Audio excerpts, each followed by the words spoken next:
Hello dear students.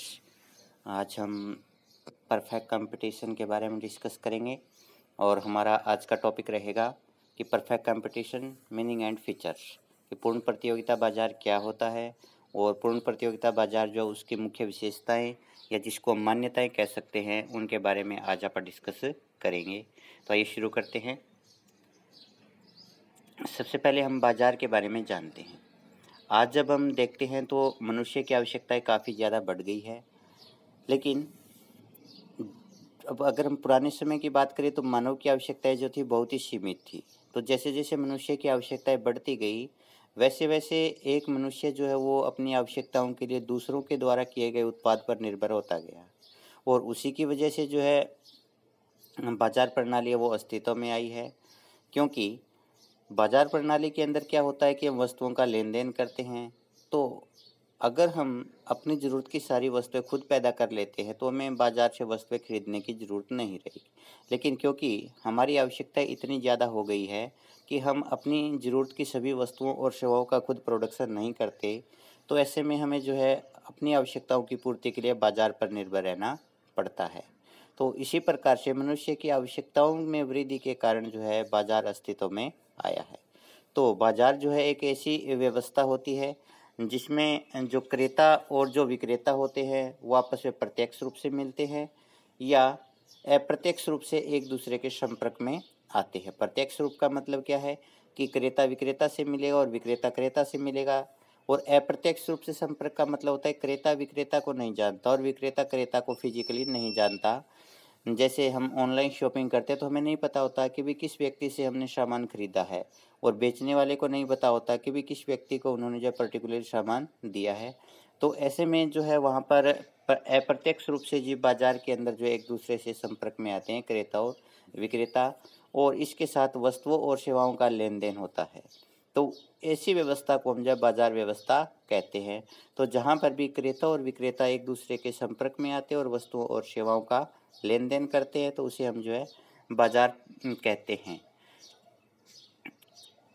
अब जो बाजार है वो मुख्य रूप से 3 प्रकार के होते हैं: पूर्ण प्रतियोगिता बाजार, एकाधिकार बाजार और अपूर्ण या एकाधिकारी प्रतियोगिता बाजार। इसके अंदर और भी जो है वो होते हैं अपूर्ण प्रतियोगिता के अंदर, जैसे द्वैधाधिकार है, अल्पाधिकार है।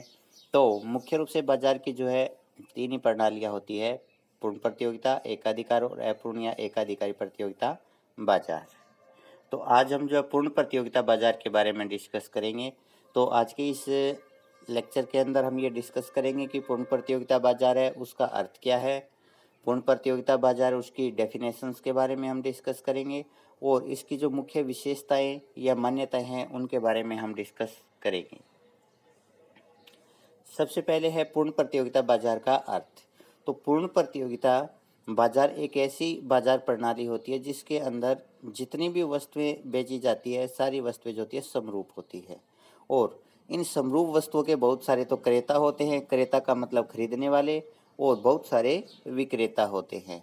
और पूरी बाजार प्रणाली के अंदर जो है एक वस्तु की जो है एक ही कीमत पाई जाती है, यानी सारे के सारे विक्रेता जो होते हैं वो सभी ग्राहकों से एक समान कीमत वसूल करते हैं। और इस कीमत का जो निर्धारण होता है, यानी जो समरूप कीमत है उसका निर्धारण जो होता है वो उद्योग के द्वारा किया जाता है।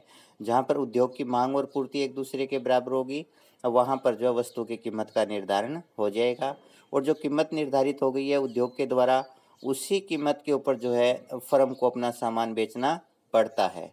और इसकी जो एक खास बात यह है कि पूर्ण प्रतियोगिता बाजार के अंदर जो वर्तमान कीमत है उस कीमत के ऊपर एक फर्म जितना चाहे उतना सामान बेच सकती है। यानी पूर्ण प्रतियोगिता बाजार के अंदर फर्म का जो मांग वक्र होता है वो पूर्णतः लोचदार होता है। इसका अर्थ है कि वर्तमान कीमत के ऊपर जो है एक जो प्रोड्यूसर है वो जितना चाहे उतना सामान बेच सकता है।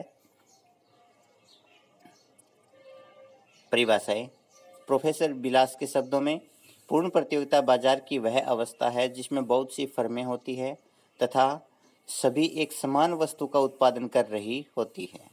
इस अवस्था में विक्रेता या फर्म कीमत लेने वाली है, न कि कीमत तय करने वाली। यानी फर्म के द्वारा जो वस्तु की कीमत तय नहीं की जाती, फर्म उद्योग के द्वारा तय की गई कीमत पर ही सामान बेचती है।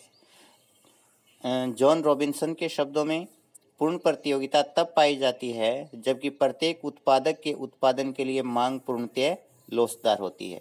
मांग वक्र पूर्णतः लोचदार होने का मतलब ये है कि वर्तमान कीमत के ऊपर एक प्रोड्यूसर जितना चाहे उतना सामान बेच सकता है। उसे कीमत को कम सामान बेचने के लिए कीमत को कम करने की आवश्यकता नहीं होती। तो ये जो दोनों डेफिनेशन है प्रोफेसर विलास की और जॉन रॉबिन्सन की, ये जो पूर्ण प्रतियोगिता के बारे में स्थिति को बिल्कुल स्पष्ट करती है। इसके बाद है विशेषता या मान्यताएं। तो पूर्ण प्रतियोगिता बाजार की मुख्य जो विशेषता या मान्यताएं है वो निम्न है। नंबर 1, विक्रेताओं की संख्या। पूर्ण प्रतियोगिता में किसी भी समरूप वस्तु के बहुत सारे विक्रेता होते हैं, यानी एक जैसा सामान जो बेचने वाले हैं उन विक्रेताओं की संख्या जो है काफ़ी अधिक होती है।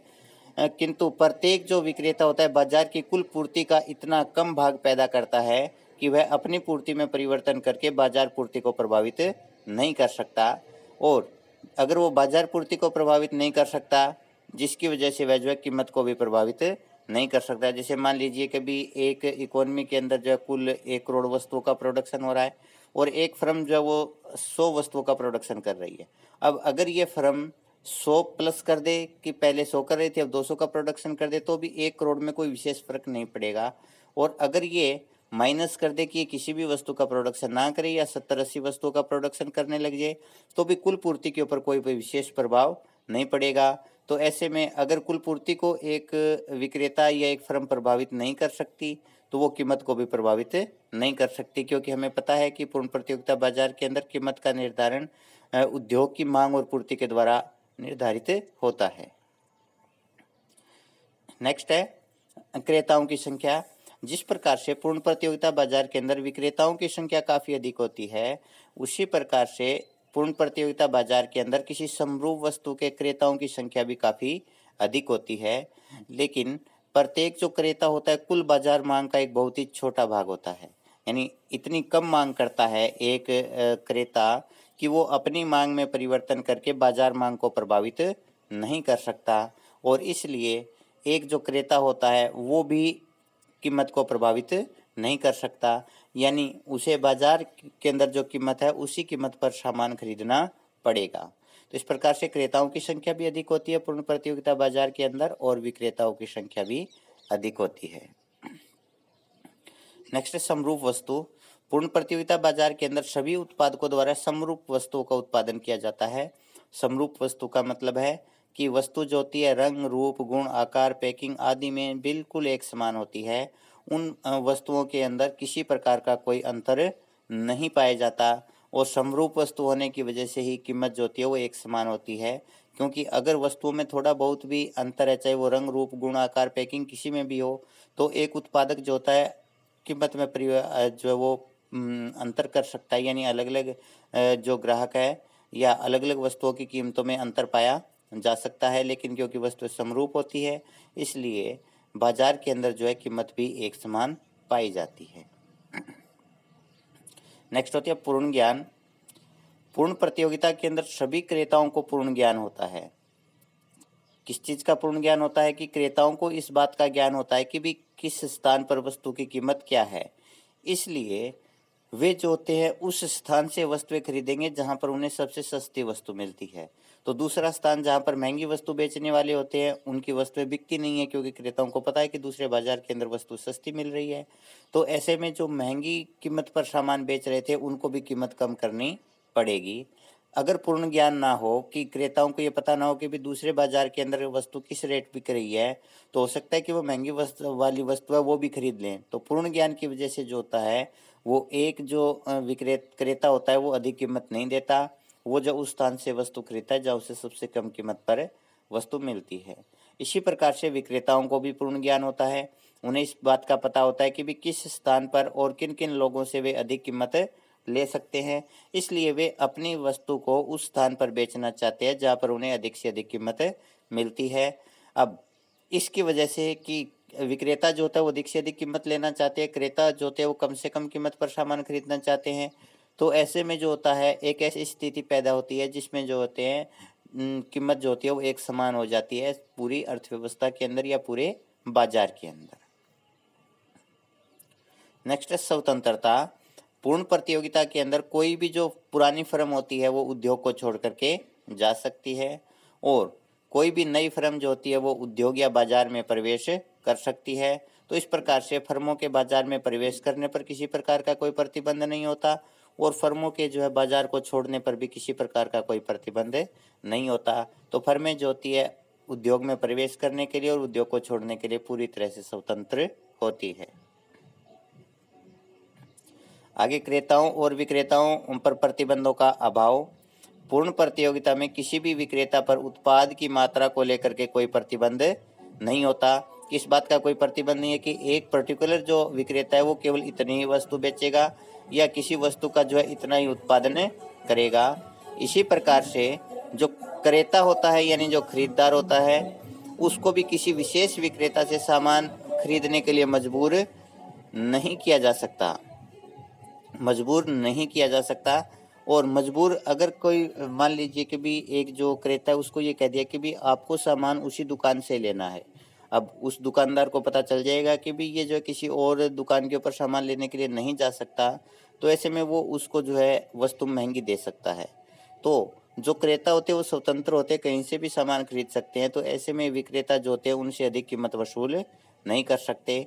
इसी प्रकार से जो होते हैं सरकार जो होती है वो ना तो क्रेताओं पर किसी प्रकार का कोई प्रतिबंध लगाती है पूर्ण प्रतियोगिता बाजार के अंदर, और ना ही विक्रेताओं पर कोई प्रतिबंध लगाती है। तो इस प्रकार हम कह सकते हैं कि बाजार क्रियाओं के अंदर जो होता है सरकार का कोई हस्तक्षेप नहीं होता।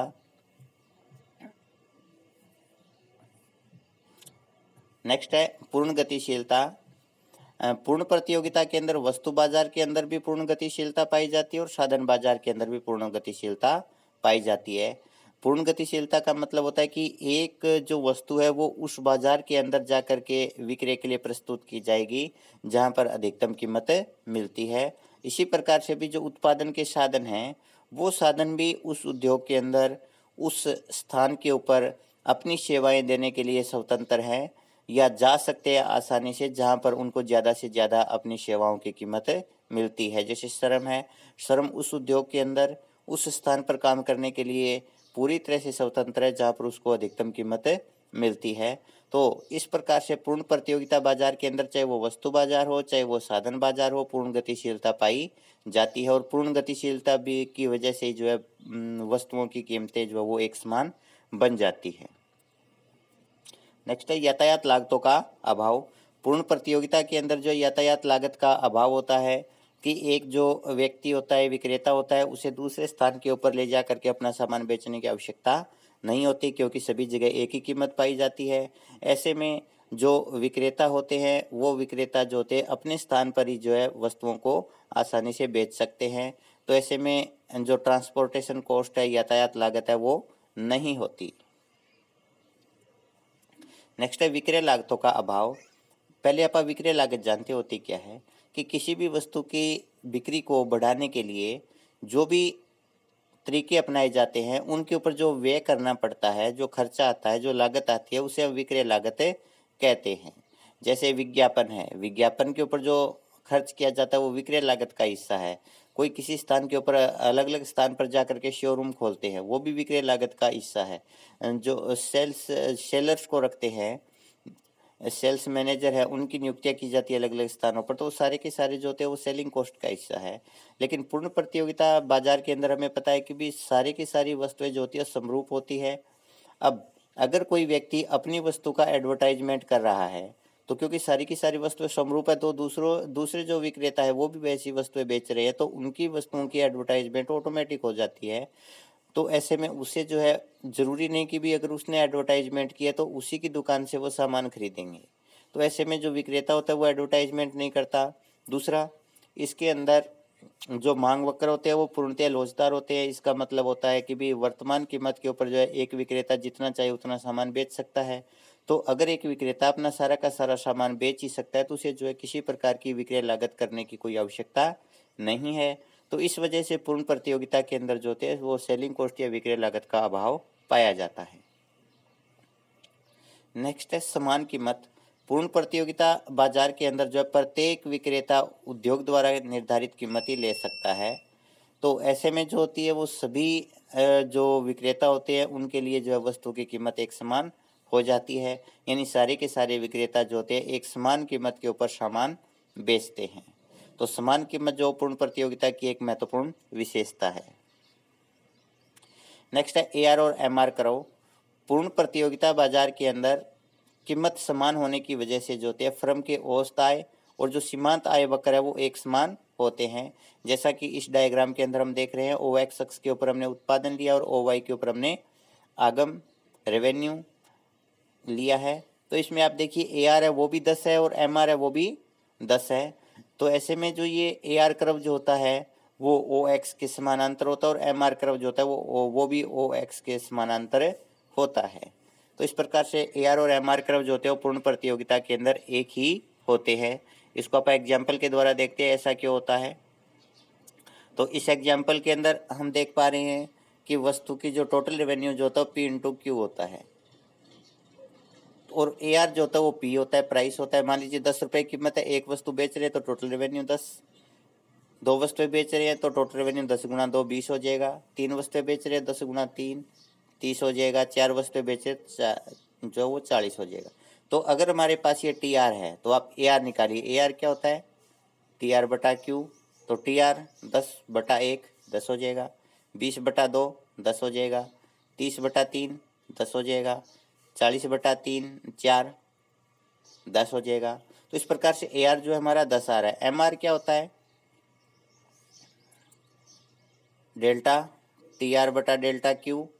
तो टी आर में कितना डिफरेंस आया? 10 का, डेल्टा क्यू में 1 का, क्वांटिटी में 1 का चेंज आया तो 10 बटा 1 10।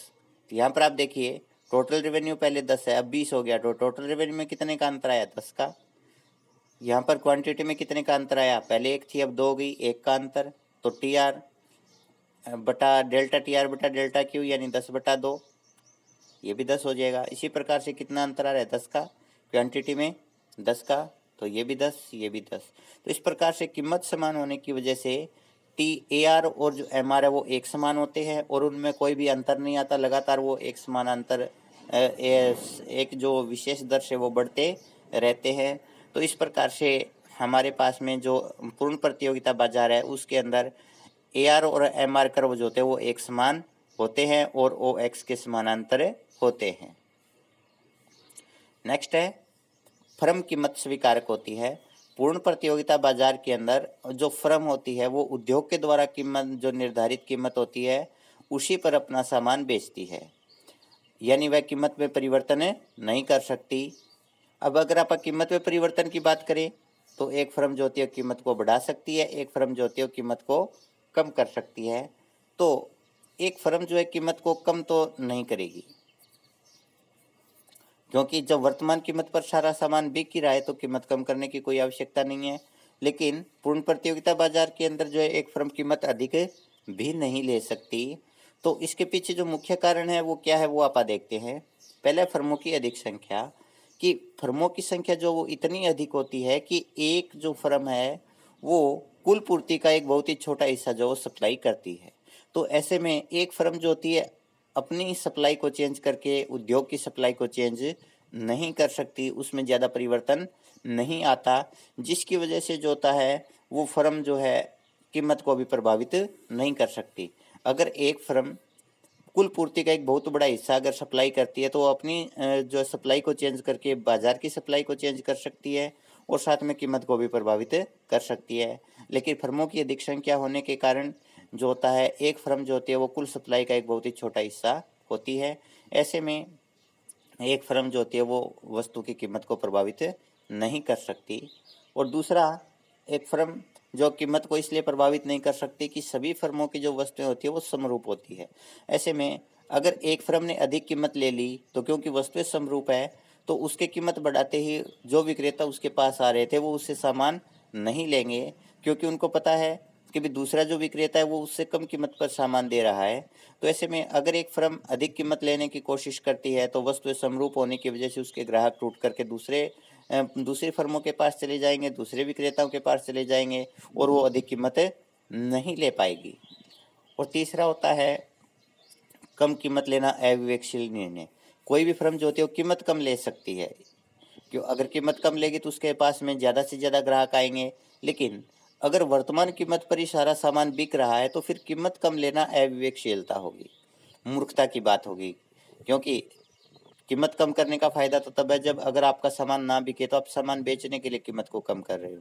तो अगर वर्तमान कीमत पर सारा सामान बिक रहा है फिर कीमत कम करने की कोई आवश्यकता नहीं है, और अगर कोई ऐसा करता है तो वो जो विवेकशील निर्णय नहीं माना जाएगा। तो इस प्रकार से पूर्ण प्रतियोगिता बाजार की एक और विशेषता है कि प्रत्येक फर्म जो होती है वो कीमत स्वीकारक होती है, कीमत निर्धारक नहीं होती। तो कई बार ये पूछ लेते हैं 4 नंबर में या 8 नंबर में कि भी पूर्ण प्रतियोगिता बाजार के अंदर फर्म जो होती है वो कीमत स्वीकारक होती है, निर्धारक नहीं, उसके पीछे कारण बताइए। तो ये 3 कारण हैं, इनको आप डिटेल में एक्सप्लेन कर सकते हो। नेक्स्ट है पूर्ण प्रतियोगिता बाजार के अंदर मांग वक्र जो होता है वो लोचदार होता है, यानी पूर्णतः लोचदार मांग वक्र होता है। पूर्णतः लोचदार मांग वक्र का मतलब ये होता है कि वर्तमान जो कीमत है उस कीमत के ऊपर जितना चाहे उतनी डिमांड की जा सकती है। तो AR कर्व जो होता है वो पूर्ण प्रतियोगिता बाजार के अंदर जो होता है डिमांड कर्व होता है, और AR कर्व जो होता है वो OX के समानांतर है। यानी 10 रुपये कीमत है, उसके ऊपर आप एक वस्तु भी खरीद सकते हो। 10 रुपये कीमत है, उसी पर आपको दूसरी वस्तु भी मिल जाएगी। 10 रुपये कीमत है, उसी पर आपको तीसरी वस्तु भी मिल जाएगी। यानी 10 रुपये कीमत के ऊपर आप जितना चाहे उतना सामान खरीद सकते हो। तो इस प्रकार पूर्ण प्रतियोगिता बाजार के अंदर जो मांग वक्र होता है वो पूर्णतः लोचदार होता है। और इसी के साथ अपना ये टॉपिक समाप्त होता है। धन्यवाद।